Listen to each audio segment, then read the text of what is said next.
안녕하세요. 17장 강의를 시작하도록 하겠습니다. 16장 내용 어렵지 않으셨을 거예요. 마찬가지로 17장 강의도 그렇게 어렵진 않습니다. 제가 강의를 하면서요, 어떠한 장은 좀 어려운 내용들도 있고 또 어떠한 장은 어렵지 않은 경우도 있죠. 그 어려운 경우에는 저도 사실은 긴장을 많이 합니다. 다음 장에 우리가 공부할 그 18장의 내용은 제가 조금 아마 긴장을 많이 하고 준비를 하게 될 거예요.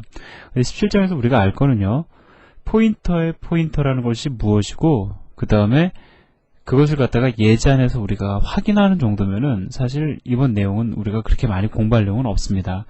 흔히 이제 이 내용, 우리가 포인터의 포인터를 갖다가 더블 포인터라고 많이 얘기를 하는데, 간혹 이걸 갖다가 2차원 포인터다 이렇게 얘기하는 경우도 없지 않아 있어요. 근데 그거는 조금 약간 어긋난 얘기고요. 벗어난 얘기가 되는 거죠. 원래는 더블 포인터, 혹은 포인터의 포인터라고 이야기를 하는데, 이 포인터 표시가 사실 두 개 붙거든요. 이번 장에 하는 내용은.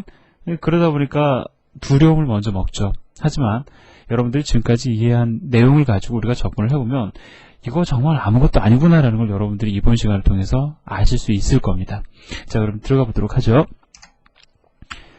자, 일단은 초보자분들을 위해서 제가 좀 다른 얘기를 해볼게요. 바로 이 얘기로 들어가도 어렵지 않지만 조금 그래도 재밌으시라고 제가 좀 맞는 예가 되는지 모르겠지만 아무튼 비유를 하나 들어보도록 하겠습니다. 예를 들어서요, 우리들의 아버지를 갖다가 우리는 그냥 아버지라고 하죠. 자, 그러면 아버지의 아버지는 어떻게 되냐면은 할아버지가 되는 거죠. 예, 할아버지가 되죠.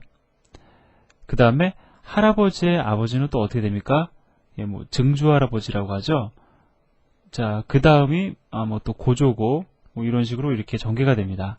자, 그럼 이걸 제가 왜 적어드렸냐면요, 일단 변수를 저장할 수 있는 포인터를 뭐라고 얘기를 합니까? 그냥 우리가 흔히 포인터라고 얘기를 하죠. 근데 이때는 우리가 포인터를 선언할 때 에스크리터를 하나만 사용을 합니다. 그죠? 그러면 이 포인터는 우리가 변수의 주소값을 담는 그러한 변수가 되는 거죠. 포인터라는 것은. 그런데 포인터도 우리가 4바이트 메모리 공간을 할당을 받아요. 그러면 우리가 이 포인터의 주소값을 저장할 수 있는 포인터도 있겠죠. 그것을 갖다가 우리가 보통 뭐라고 얘기를 하냐면 포인터의 포인터라고 얘기를 합니다. 그런데 말이 좀 길잖아요. 그죠? 그래서 포인터의 포인터라고 얘기 안 하고 그냥 더블 포인터라고 표현을 더 많이 합니다. 자, 그래서 더블 포인터예요. 자, 그럼 이 더블 포인터는 어떻게 선언하느냐? 에스크리터 2개 쓰시면 되는 겁니다. 자, 그러면 더블 포인터도 역시 4바이트입니다. 다만 저장하는 대상이 포인터의 주소값이 되는 거죠. 자, 그러면 더블 포인터의 주소값을 저장하기 위한 포인터는 또 뭐냐? 이거를 갖다가 또 우리는 트리플 포인터라고까지 표현은 안 하고요. 사실은 에스크리터를 갖다 이렇게 3개를 사용해서 선언을 하게 되는데, 이러한 포인터는 사실 거의 쓸 일이 없습니다. 그래서 보통은 명칭을 안 달아주는데, 이러한 형태로 이름을 붙여준다라고 하면은 포인터의 포인터라고 얘기를 하겠죠. 자, 그거보다는 그냥 트리플 포인터라고 표현하는 것이 더 부드러워 보이긴 하네요. 자, 아무튼 우리의 관심은 여기까지입니다. 여러분들은 더블 포인터까지만 잘 이해를 하시면 되는 거예요. 그렇지만 실제로 여러분들이 더블 포인터를 잘 이해하시면 그 이상으로부터는 전혀 문제가 되지 않습니다. 어려운 내용이 전혀 없더라는 거죠. 자, 그래서 이러한 관계, 사실은 좀 이렇게 관계성은 찾아보기 좀 어려운데 그냥 이 어떤 비유를 통해서 제가 여러분들에게 그냥 말씀을 드린 겁니다. 자, 그래서 우리가 이번 시간에 공부할 것은 바로 더블 포인터에 관련된 거예요. 자, 그러면 여기 뭐라고 나와 있냐면 포인터의 포인터, 더블 포인터라고 하고요, 싱글 포인터의 주소값을 저장하는 용도의 포인터다라는 겁니다. 자, 예를 볼까요? 자, 지금 보면은 벨이라는 변수가 선언됐어요. 그죠? 근데 얘는 지금 보면은 더블형 변수입니다. 자, 따라서 지금 보면은 벨이라는 변수는 아마 8바이트의 메모리 공간이 할당이 될 거고요. 자, 여기 그림 나와 있는 것처럼. 자, 그리고 3.14라는 값이 지금 초기화되어 있습니다. 자, 그런데 벨이라는 변수의 주소값을 어딘가에다 저장하기를 원해요. 자, 그럴 때 우리는 더블형 포인터를 선언해야 되는 것을 알고 있죠. 자, 이거를 가리켜 우리가 보통 싱글 포인터라고 이야기를 합니다. 자, 그래서 이렇게 우리가 이 문장을 통해서 만들어내는 그림은 이러한 형태가 되죠. 즉 ptr1이라는 4바이트 포인터는 벨이라는 변수를 가리키게 된다는 거죠. 자, 그런데 여러분들 눈으로 보시다시피 ptr1도 변수다라는 거죠. 자, 다시 말씀을 드리면 얘도 나름대로 주소값을 지닐 겁니다. 자, 그러면 내가 예를 들어서 ptr1이라는 변수의 주소값을 저장하길 원한다. 자, 이러한 형태가 되는 거죠. ptr1이라는 포인터의 주소값을 자, 어디다가 저장을 하길 원하냐면 ptr2에다가 저장하길 원해요. 그런데 ptr1에 ampersand 연산자를 붙여서 리턴되는 값은 포인터의 주소값이 되는 거죠. 자, 그렇기 때문에 우리는 이러한 경우에 더블 포인터를 선언해서 그 값을 저장하게 되는 겁니다. 자, 따라서요. 자, ptr2는 ptr1을 가리키는 형태가 된다라는 거죠. 자, 그러면 예제에서는 보여주지 않지만 우리가 이걸 좀 확장을 좀 해볼까요? 그럼 예를 들어서 ptr2도 역시 4바이트 포인터다라는 거죠. 다만 포인터의 주소값을 저장하는 더블 포인터다라는 겁니다. 그러면 우리가 ptr2의 주소값을 저장하기를 원한다. 어떻게 주면 될까요? 일단 주소값을 얻는 방법은 아주 간단하죠. 자, ampersand 연산자를 어디다 붙여주면 됩니까? ptr2에다가 붙여주면 되는 거죠. 자, 그러면 ptr2에다가 ampersand 연산자를 붙여서 리턴되는 주소값은 누가 저장을 해줘야 되냐면은 포인터의 포인터에 포인터를 선언해야 되겠죠? 우리가 아까 얘기할 때 이거를 이거 공식적인 얘기는 아닙니다. 공식적인 표현은 아니에요. 그냥 부르기 좋게 쓰리플 포인터. 자, 어떻게 선언하면 될까요? 에스크리터 하나 더 사용하면 되겠죠? 자, 따라서 더블 그 다음에 포인터 ptr3라고 선언하면 되겠죠? 자, 그러면 ptr3라는 포인터 4바이트 할당된 다음에 얘는 얘를 가리키게 될 겁니다. 자, 그게 기본적인 개념이에요. 그래서 여러분들 요 정도까지만 이해를 하시면 사실 이번 장에서 하는 내용은 다거든요. 다만 우리가 다음 시간에 이거를 갖다가 배열하고 이제 더불어 응용을 할 텐데 그건 우리가 그때 가서 얘기를 하고 이번 시간에 여러분들은 이것까지를 이해를 하시면 됩니다. 자, 그래서 그림으로 이거를 갖다가 보여드리면은요.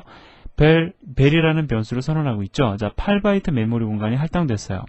자, 그 다음에 ptr1은 바로 벨의 주소값을 저장하고 있습니다. 그죠? 자, 그런데 벨의 주소값, 첫 번째 바이트의 주소값을 저장하는 거죠.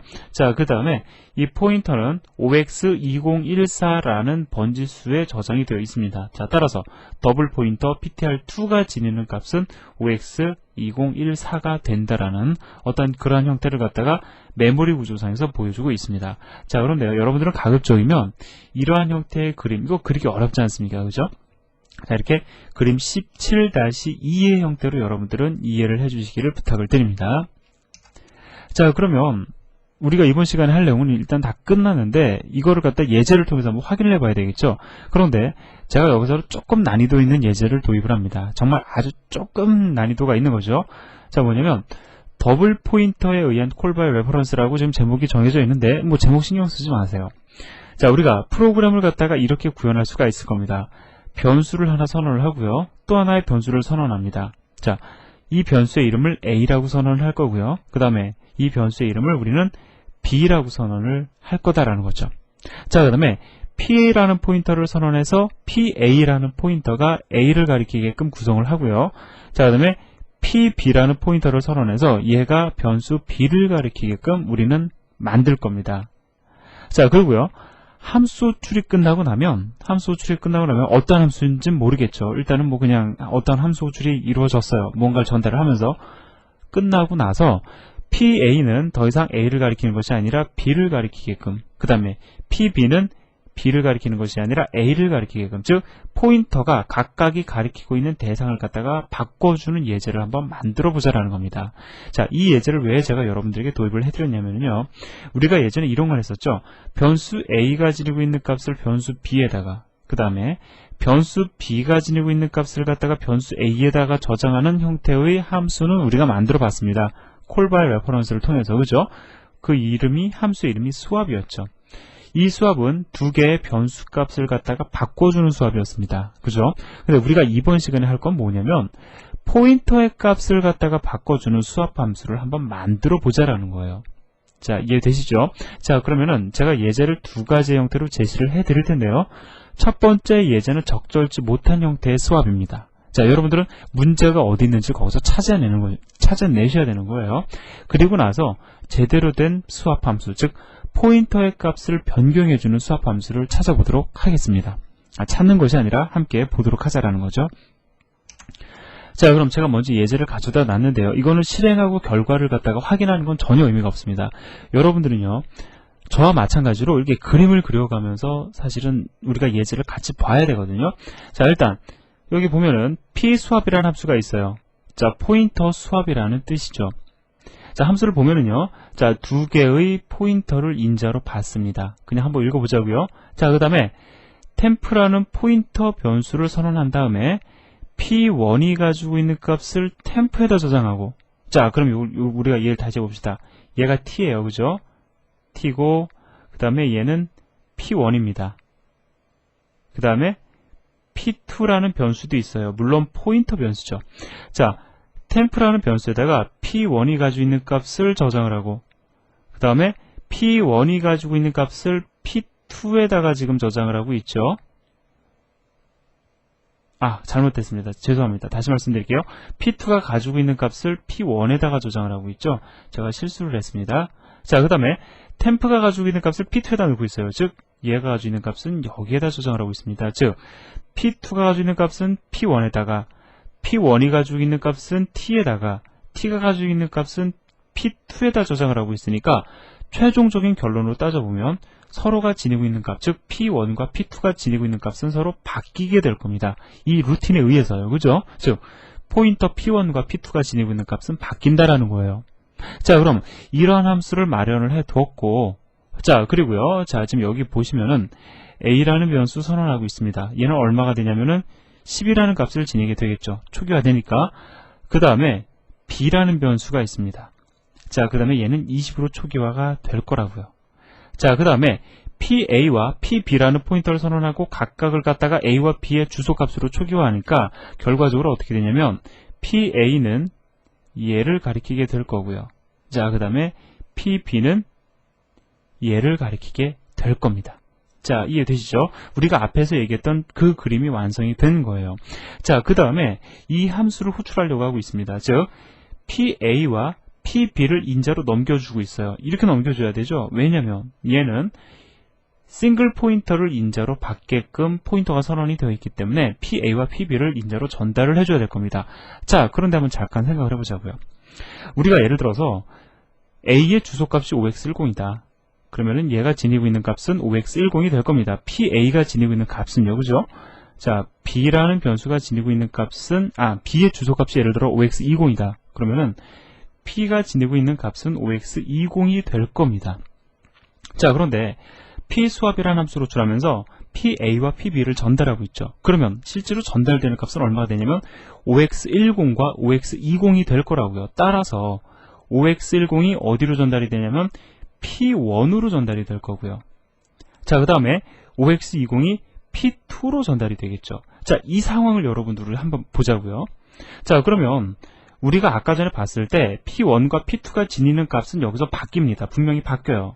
그런데 우리가 지금 여기서 하고자 원하는 건 P1과 P2의 값을 바꾸고자 원하는 것이 아니라, 자, PA와 PB가 지니고 있는 값을 바꿔서 서로 가리키는 대상을 바꿔주는 게 목적이죠. 그런데 P1과 P2의 값이 바뀐다라고 해서 PA와 PB의 값이 바뀌나요?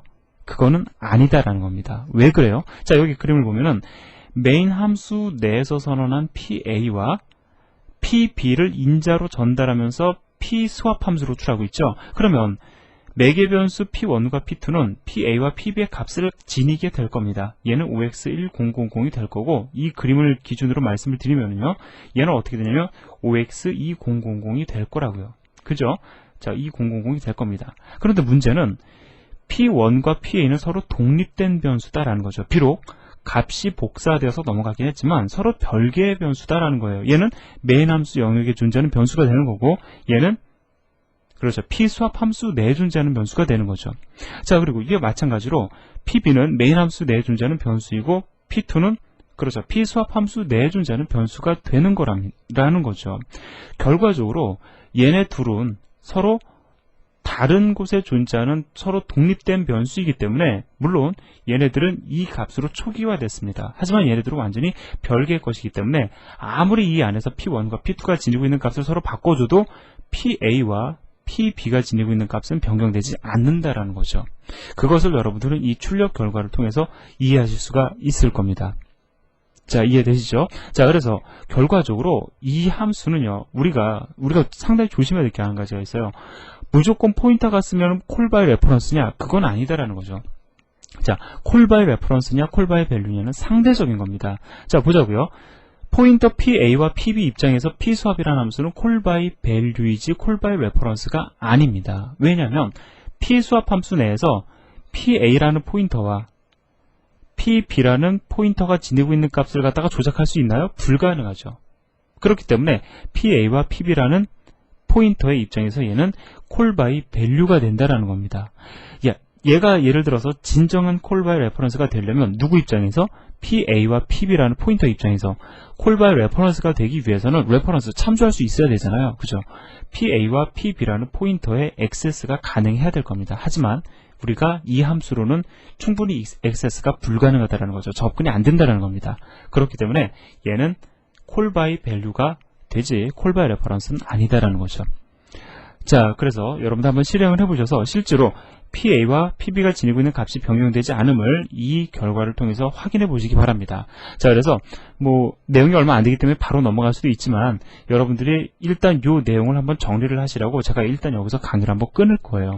자, 끊을 테니까 여러분들 이 내용, 이게 정말로 이 PA와 PB라는 포인터 입장에서는 콜 바이 밸류구나, 콜 바이 레퍼런스가 아니구나, 그걸 여러분들 한번 이해를 해 보시고요. 그 다음에 과거의 밸류 입장에서 콜 바이 우리가 밸류라는 그 개념을 처음 공부할 때 봤던 함수 있죠. 그것과도 비교하는 과정을 여러분들이 한번은 가져보시기를 부탁을 드립니다. 자, 그러면 오늘 강의는 여기서 마무리를 짓고요. 자, 다음 시간에 실질적인 PA와 PB라는 포인터 입장에서의 진정한 수합 함수를 우리가 다음 시간에 보도록 하겠습니다. 자, 여러분들 수고하셨고요. 다음 시간에 뵙도록 하겠습니다. 안녕히 계세요.